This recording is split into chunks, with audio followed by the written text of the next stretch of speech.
Dear students, आप सभी का स्टडी जंक्शन क्लासेस में स्वागत है।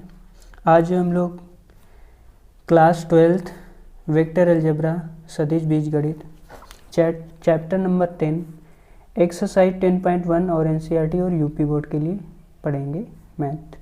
अब यहाँ पे जो बच्चे नए हों उनसे हमारी रिक्वेस्ट है कि इस अपने चैनल को प्लीज़ सब्सक्राइब कर लीजिए अगर आप नए हों इस चैनल पे।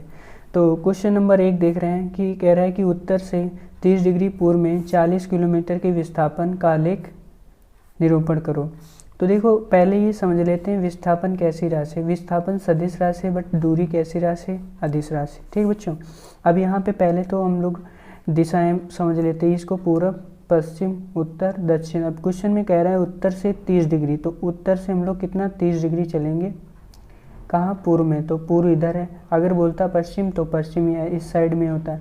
तो यहाँ पे कितना चलना है, 40 किलोमीटर। तो जो ये वेक्टर हमें मिलेगा ये कितना होगा, 40 किलोमीटर। तो ये 0 से P पॉइंट तक 40 किलोमीटर विस्थापन का ग्राफ हो गया। ठीक, अगला क्वेश्चन देखें, क्वेश्चन नंबर 2 कह रहा है कि निम्न मापों को अदिश एवं सदिश के रूप में श्रेणीबद्ध कीजिए। तो यहाँ पे केजी, 10 केजी, 10 केजी कैसी राशि है बच्चों, ये अदिश राशि है। उसके बाद 2 मीटर उत्तर पश्चिम, 2 मीटर ये अगर डायरेक्शन, अगर केवल ये लिखा होता तो ये क्या हो जाती, दूरी। अगर इसके साथ डायरेक्शन लिखा है तो ये कौन चीज़ लिखी है, विस्थापन लिखा है, विस्थापन। और विस्थापन कैसी राशि होती है, सदिश राशि। ठीक बच्चों, तो विस्थापन के बारे में ये बोल सकते हैं, ये कैसी राशि, सदिश। 40 डिग्री, तो 40 केवल मैग्नीट्यूड है और 40 किसका, 40 डिग्री लिखा है तो इसका मतलब ये क्या हुआ, एंगल हुआ। और एंगल जो है केवल मैग्नीट्यूड होता है, उसमें डायरेक्शन नहीं होती, तो ये भी अदिश राशि है। ठीक बच्चों, उसके बाद 40 वाट, 40 वाट भी ये कैसी राशि है, अदिश राशि। उसके बाद लिखा है कूलाम, ये चार्ज लिखा है, तो चार्ज भी कैसी राशि है, अदिश राशि। ठीक, उसके बाद अगर त्वरण, एक्सीलरेशन के बारे में बात करें तो त्वरण में जो है मैग्नीट्यूड और डायरेक्शन दोनों होते हैं, तो ये कैसी राशि हो गई, सदिश। ठीक है बच्चों, अगला क्वेश्चन देखते हैं। क्वेश्चन नंबर 3 कह रहा है कि निम्न को अदिश और सदिश राशियों में श्रेणीबद्ध कीजिए। समय कालांश मतलब टाइम इंटरवल, टाइम कैसी राशि है, अदिश राशि।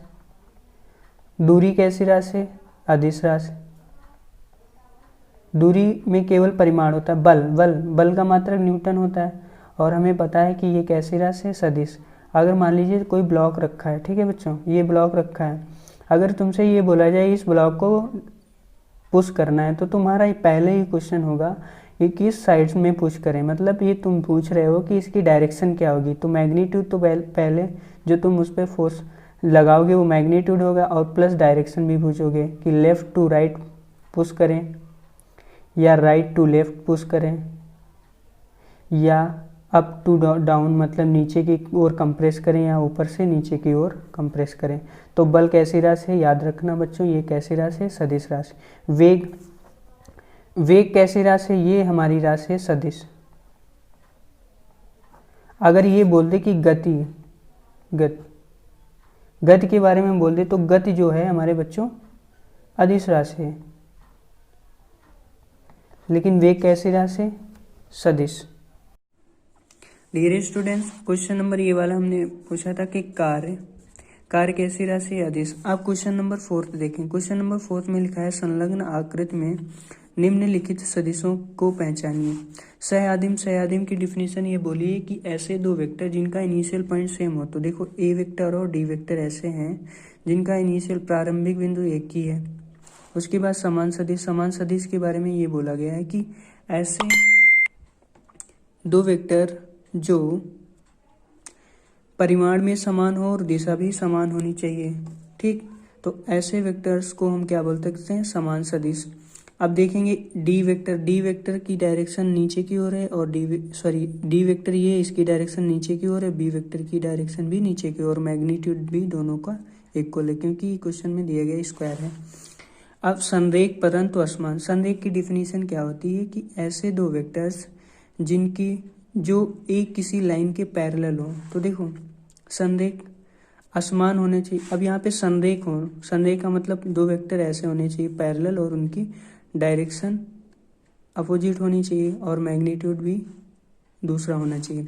तो अगर इन दोनों की बात करें डी वेक्टर और बी वेक्टर, तो ये तो समान सदिश हो गए, संरेख तो हैं लेकिन समान है। लेकिन ये वेक्टर कैसे हैं?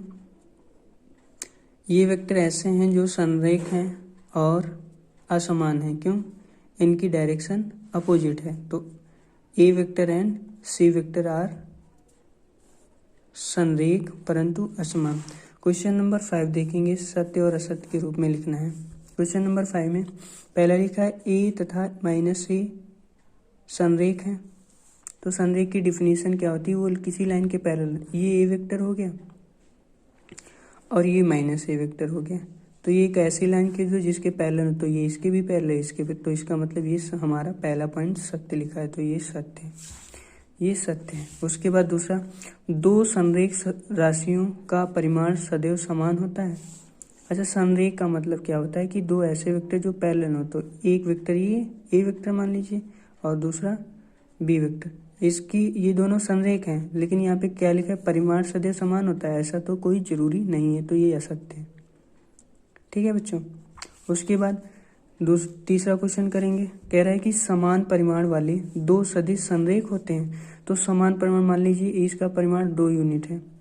अब दूसरा वेक्टर ले रहे हैं, इसका भी 2 यूनिट है।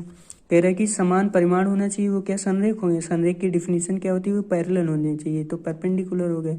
ये भी एक ऐसा वेक्टर है जिसकी जो मैग्नीट्यूड है 2 यूनिट है, लेकिन ये कैसे नहीं है? संरेख नहीं, तो ये भी कैसा लिखा है? असत्य लिखा है। ठीक। उसके बाद फोर्थ वाला कर रहे हैं, समान परिमाण वाले दो संरेख सदिश समान होते हैं। तो कह रहा है कि जिनका परिमाण समान हो, तो ये मान लीजिए इसका 2 यूनिट और इसका भी 2 यूनिट। समान परिमाण, परिमाण 2 यूनिट, दो संरेख। अब संरेख मतलब पैरेलल होने चाहिए।